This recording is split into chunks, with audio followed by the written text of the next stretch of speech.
శాస్త్రం తెలుసు శాశ్వతంగా ఉండేదెవ్వడిడలేడని తెలుసు తెలుసు ఇది నీటి మూటని తెలుసులే గాలి మేడని తెలుసు ఈ బుడగ టప్పని పగిలిపోతదని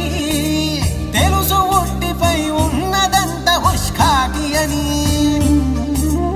అన్నీ తెలిసి అడుసులో పడి దొర్లుతుంటా